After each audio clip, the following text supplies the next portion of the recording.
साध संगत जी, प्रेम से कहना धन निरंकार जी। एक नई साखी के साथ स्वागत है आप सभी का आपके ही अपने चैनल पर। आज की साखी का विषय है एक भगत की अनोखी भक्ति।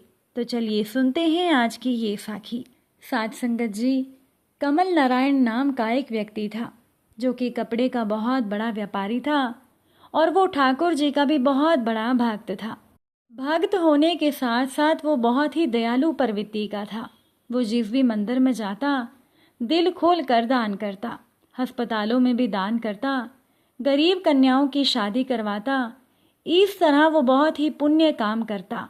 व्यापार के लिए उसे अलग अलग शहरों में जाना पड़ता था। अब घर में तो वो ठाकुर जी की परिवार सहित बहुत सेवा करता, लेकिन जब कभी व्यापार के लिए वो बाहर जाता तो वो जिस नगर में रहता उस नगर में किसी न किसी मंदिर को ढूंढ ही लेता था।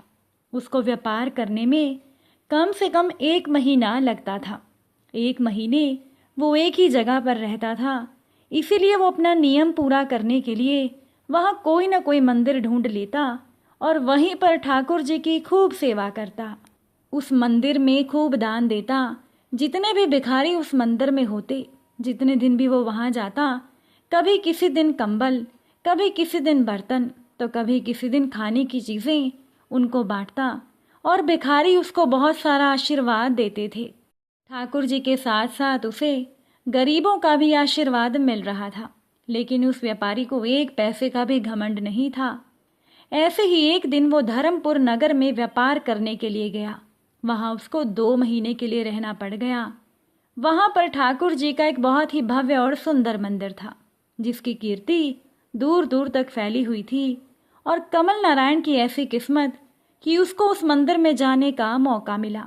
उस मंदिर की सुंदरता को देखकर कमल नारायण मंत्रमुग्ध हो गया। वहां पर किशोरी जी और ठाकुर जी की बैठी हुई प्रतिमा थी। वो प्रतिमा ऐसी थी जैसे साक्षात ठाकुर जी और किशोरी जी सामने बैठे हों और भक्तों को आशीर्वाद दे रहे हों। साध संगत जी, दूर दूर से लोग उस मंदिर में दर्शन के लिए आते थे। कमल नारायण अपने आप को भाग्यशाली मान रहा था जो उसे इस मंदिर के दर्शन हुए और इस मंदिर में आने का मौका मिला। तो वो व्यापारी अब रोज मंदिर में आने लगा। आते आते वो मंदिर की हर एक सीढ़ी पर जो भी भिखारी बैठा होता था उनको रोज कुछ न कुछ दान में देता। वहां पर मंदिर की आखिरी सीढ़ी पर एक भिखारी बाबा बैठे होते थे और वो हमेशा अपनी मधुर आवाज से आंखें बंद करके हाथ में डफली लेकर बहुत ही सुंदर भजन गाया करते थे। उनका एक बहुत ही सुंदर भजन था जिसके बोल थे, मनमोहन तुझे रिझाऊं, तुझे नित नए लाड़ लड़ाऊं, बिठा के तुझे नैनन में, छिपा के तुझे नैनन में। ऐसे ही आंखें बंद करके वो भिखारी भजन गाया करता था और उसकी आंखों से आंसू बहते रहते थे। उस भिखारी के साथ एक छोटा सा बालक भी बैठा होता था जो कि बहुत ही सुंदर और आकर्षक था। उस बालक ने शरीर पर केवल एक छोटी सी धोती पहनी होती थी और उसके सिर पर एक चोटी की हुई थी और कमर पर एक पीताम्बर बंधा होता था। दिखने में वो बच्चा भिखारी का बेटा नहीं लगता था, लेकिन वो हमेशा कभी भिखारी की गोद में बैठता तो कभी भिखारी के पीछे छिप जाता, कभी भिखारी की आंखों से आंसू पोंछता और कभी कभी भिखारी की आंखों में आगे आए हुए बालों को अपने हाथों से पीछे करता था। भिखारी मंदिर की आखिरी सीढ़ी पर बैठा होता था। उसके साथ ही एक पत्थर का बेंच लगा होता था। कमल नारायण हमेशा वहां बैठ जाता और उस भिखारी बाबा का भजन सुनकर मंत्रमुग्ध होता था। वो हमेशा भिखारी बाबा और उनके साथ बैठे बच्चे को हमेशा 2 चीजें देता, चाहे कंबल हो चाहे पैसे हो।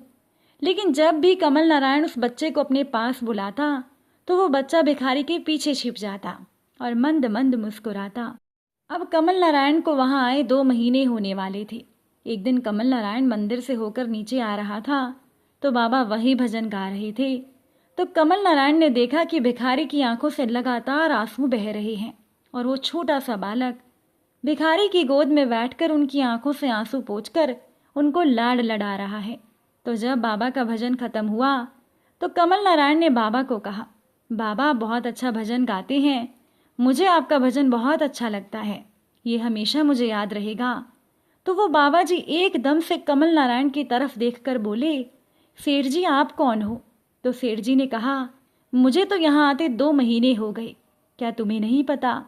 मैं तो हर रोज यहाँ आकर मंदिर में तुम्हें 2 चीजें देकर जाता हूँ, एक तुम्हारे लिए, एक तुम्हारे साथ जो बालक होता है उसके लिए।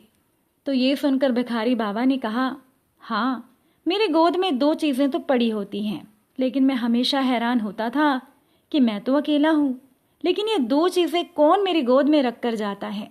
तो कमल नारायण ने कहा, बाबा एक तो तुम्हारे लिए होती थी और एक जो तुम्हारे साथ बालक होता था मैं उसके लिए दे जाता था। तो भिखारी बाबा ने हंसते हुए कहा, मैं तो दुनिया में अकेला हूँ, मेरा तो कोई भी नहीं है, बालक कहाँ से आया? तो कमल नारायण हैरान होते हुए बोला, नहीं बाबा, मैंने खुद देखा है, एक छोटा सा 5 साल का बच्चा, धोती पहने हुए, सुंदर चेहरे वाला, कमर पर पीला पीतांबर बांधकर कभी तुम्हारे आंसू पोंछता है, कभी सीढ़ी से ऊपर जाता है तो कभी सीढ़ी से नीचे उतरता है, कभी वो तुम्हारे बालों को पीछे करता है तो कभी वो तुम्हारी गोद में बैठता है, और जब मैं उसे बुलाता हूँ तो वो तुम्हारे पीछे छिप जाता है। तो वो भिखारी बाबा बड़ी हैरानी से ये सारी बातें सुन रहे थे। तो उन्होंने कमल को बोला, कहीं तुम झूठ तो नहीं बोल रहे? कमल नारायण ने कहा, बाबा मुझे सौगंध है, मैं सच कह रहा हूँ, इसीलिए मैं हमेशा तुम्हें 2 चीज़ें देकर जाता था, एक तुम्हारे लिए, एक बालक के लिए। ये बातें सुनकर वो बाबा एकदम से उछलकर खड़े हो गए और उन्होंने एक झोला सा पहना हुआ था, वो खुशी से जोर जोर से झूमने लगे और कहने लगे, अरे मेरे कान्हा, तुम रोज मुझसे मिलने आते थे, मैं तो निहाल हो गया। वो भिखारी बाबा भागा भागा मंदिर की सीढ़ियां चढ़ने लगा और कहने लगा, अरे मेरे कान्हा, तुम मुझसे मिलने आते थे और तुम मेरे आंसू पोंछते थे, तुम मेरा भजन सुनने के लिए मेरे पास आते थे। कमल नारायण हैरान हो गया कि इस भिखारी को ये क्या हो गया, लेकिन वो बाबा तो आंखों से आंसू बहाते हुए मंदिर की सीढ़ियों को लगातार चढ़ते जा रहे थे।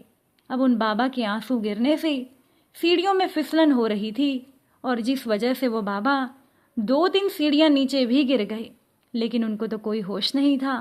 वो तो बस हाथ फैलाए हुए कान्हा की तरफ, ठाकुर जी की तरफ, किशोरी जी की तरफ भागा जा रहा था और खुशी से पागल हो रहा था कि मेरे कान्हा रोज मेरा भजन सुनने आते थे। वो भिखारी भागता भागता मंदिर पहुंचा। आज तो पुजारी जी ने भी उस भिखारी को नहीं रोका और वो भिखारी सीधा जाकर मंदिर के अंदर ठाकुर जी की बैठी हुई प्रतिमा के पास जाकर ठाकुर जी की गोद में जाकर अपना सर रख देता है और आंसू बहाते हुए बोलता है, ठाकुर जी आप तो हमेशा मेरी गोद में आकर खेलते थे, आज मेरा सौभाग्य देखो कि आज मेरा सर आपकी गोद में है। ऐसे कहते कहते उस भिखारी की आंखें खुली रह गई, लेकिन ठाकुर जी ने उस भिखारी को अपने धाम बुला लिया। कमल नारायण भागा भागा ऊपर आया तो उसने देखा कि वो बाबा तो ठाकुर जी की गोद में हमेशा के लिए उनके धाम में पहुंच गए हैं। तो पुजारी जी ने सेठ को पूछा, बाबा को ऐसा क्या हुआ जो वो आज इतना विचलित हो गया और खुश होता हुआ ठाकुर जी के पास आ गया? तो कमल नारायण ने पुजारी को सारी बात बताई कि किस तरह से ठाकुर जी खुद उनका भजन सुनने के लिए आते थे और उस भिखारी की गोद में बैठते थे। साथ संगत जी, ये कमल नारायण के पुण्य कर्म का फल ही था कि जो बालक बने ठाकुर जी केवल सेठ को ही नजर आते थे। पुजारी हैरान हो गए और जितने भी लोग मंदिर में आए थे, जिन्होंने भी इस बात को सुना, वो सब हैरान हो गए और ठाकुर जी की और उन बाबा की जय जयकार होने लगी। साथ संगत जी, पुजारी जी तो खुद को कोसने लगे कि हम तो रोज ठाकुर जी की सेवा करते हैं, लेकिन हमारा ऐसा सौभाग्य नहीं कि ठाकुर जी हमारे पास आए। और एक भिखारी जो कि सच्चे मन से ठाकुर जी को पुकारता था और ठाकुर जी उसके पास रोज आते थे। सभी लोगों ने मिलकर उस भिखारी की शव यात्रा निकाली, जिसमें ढोल मंजीरें छैने बज रहे थे, हरि नाम संकीर्तन हो रहा था, राधे राधे सब गा रहे थे। सभी लोगों को उस भिखारी बाबा की किस्मत पर हैरानी हो रही थी कि देखो, एक भिखारी होकर इनकी शव यात्रा एक संत की तरह निकल रही है। साथ संगत जी, जो भी सच्चे मन से भगवान को याद करता है तो भगवान भी अपने ऐसे भक्त से कभी दूर नहीं रह सकते और अपने भक्त के प्रेम के वशीभूत होकर भगवान अपने भक्त की ऐसी किस्मत बना देते हैं जैसी किस्मत सबकी नहीं होती। साथ संगत जी, अगर आज की ये साखी आपको अच्छी लगी हो तो वीडियो को शेयर ज़रूर कीजिएगा। आप सभी से फिर मुलाकात होगी नई साखी और नए विचारों के साथ। साथ संगत जी, प्यार से कहना, धन निरंकार जी।